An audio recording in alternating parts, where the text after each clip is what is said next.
Who runs the world? Girls. Who runs the world? Girls. So in this video, we're going to talk about who runs the world. Ultimately, it would be saints. So people who look with the vision of God and bring forth the goodness that they see, right? Those are the people that run the world. So to understand this at a lower level, you have to look at something like a parent or a teacher or a coach or an agent, a producer, right? The people that see talent. It's the people that see talent and the people that recruit talent, because somebody has to see your talent. And then when they see the talent, that is what creates the talent. Until somebody sees your talent, it's not there. So somebody has to choose it to see it, because if somebody doesn't see it, you don't have anything to develop. So nobody is in control of the world in a direct way. The people that control the world in a direct way are servants to the people who are seeing their power or seeing their ability. So it's whoever gave you power, whoever gave you ability, they saw it in you first. This could even be parents giving somebody an inheritance. They see that power in you. Money is just, if you have money, you have social power. You have the ability to throw your will down, right? Like money isn't the source of that. Money is just a reflection of that. Money is this social body, this bigness, and that's given to you the same way that like a teacher has to see that you're smart. A coach has to see that you're athletic. An agent has to see that you're a star. You don't get into Hollywood on your own. Like, somebody has to see you. Somebody has to promote you. And this is a big chain of being, and it's like the people that at first it's your parents that see you.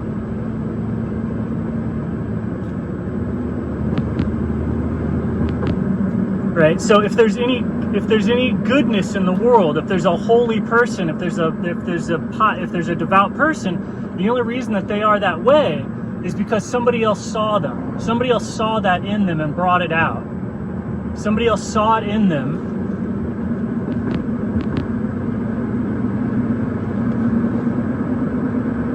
Somebody else had to see it in them, and then you're given the opportunity. Right? Like, you have to be selected to be on the team. And so the people that do the selection, the people that do the seeing, right? So the power, the seeing eye, the all-seeing eye that controls the world is the people that see. So saints, devout and holy people, they see God in other people. And so that's why people go to these places. That's why people go to these people. That's why stars suck off particular producers in Hollywood. Those are the people with sight. They run the world.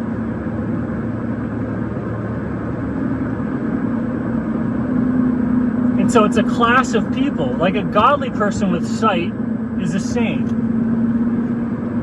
But there's all sorts of other people with sight, and they're all at that position of being kind of a coach, or they're at the position of being a teacher, or they're at the position of whatever. That's the people that run the hierarchies are the people that see.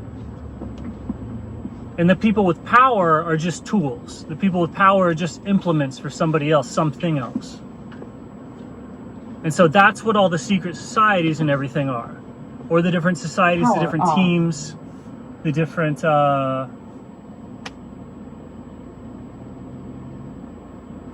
whatever. And so the pattern here is ultimately it's the women see things in people first. Unless a woman has seen something, it doesn't come into existence. Women have the creative force. Let's get to the back of the thing. So even the creative force to say bring the Messiah into the world was a woman. The female has to see for. So the female sees these things in their kids, and then that brings them out. And then after it's brought into the world, then a more masculine essence can see something and develop it, right? But for the coach to have talent, the talent is only there because the woman saw it, because the mother saw it.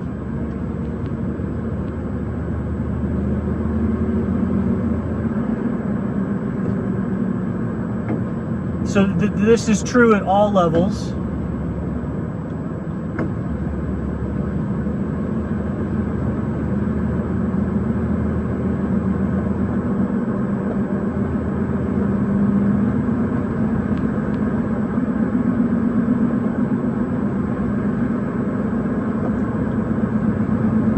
And so the form that the seeing takes can take any, it doesn't have to be a particular way. Like, you have to look a particular way and be a particular way to say, be a good soccer player. Or to be anything. To be anything, you have to know certain things, you have to be specialized or whatever. But to be a seer in this feminine sense or in this creative sense, to where you start influencing the world, that's a passive observation. And sort of you choose, at this level, you choose what you look at, like which thoughts you look at, what you see when you look at people, etc. And so if you have vision and you're in whatever society, like if you're a politician or whatever, and you develop sight in this way, or if you get control, like what are you looking at people for? So whatever you tend to use people for, it starts to develop it. It starts to blossom or whatever.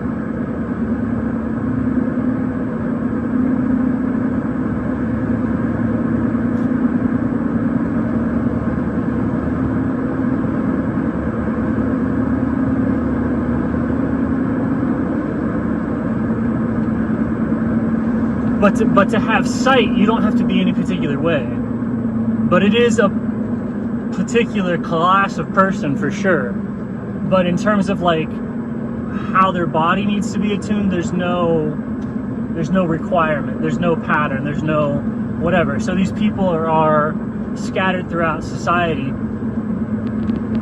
in control. Everybody kind of knows they're in control too, for the most part. And they're in control with the vision. They're the ones seeing what's happening. So usually it's not going to look dirt poor, because why would somebody in charge,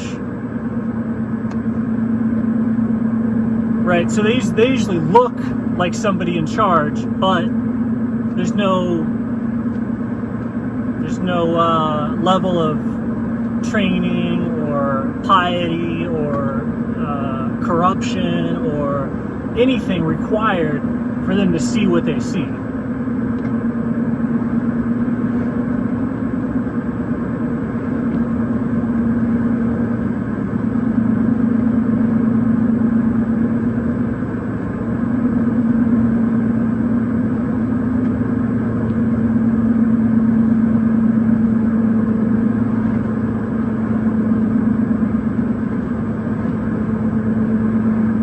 And it's kind of the only game in town. You already know what I'm saying, right?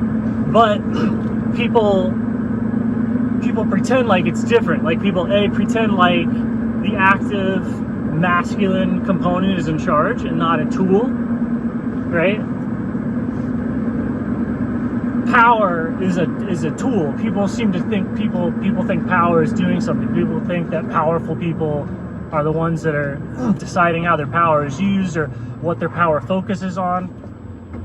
Like the sight which gives you power determines what your power focuses on. So the way that somebody looked at you to draw out your talent, that determines the direction that your talent goes. You have no say in it, other than to say, no thank you, I don't want your sight. Like, that's your only say in it. All you can do is reject power. The only control that an individual has is to say, no thank you. Like, I see what you're doing, and I don't want anything to do with that. But most of the time people go, I don't know if I want what that person's focusing on, but I want their power. And so people will take the power. Like, people will take the political handout, people will join the secret society, people will learn the occult art, people will interact with the sixth dimensional entities, and they'll want that power, and they'll think, but anytime you take the power, you are a tool. It's the thing controlling you. The power controls you. You don't ever control the power. So it's just de facto, you know who is and who is not in charge. And they're there, and like, so if there's actually a powerful person with this sight around, and you remove them from a situation, like you remove them from the nexus point where they can't look at people that way and bring it out and cause the thing, it definitely changes things. But in society would normally do that, but the people in power, there's a delusion, I don't know how else to describe it, is of like, people think that power, people think that power is sentient the same way that they think that like AI is sentient. And it's just not. It's impossible. So you can follow the chain of command, you can follow the power and find the person creating, what you see.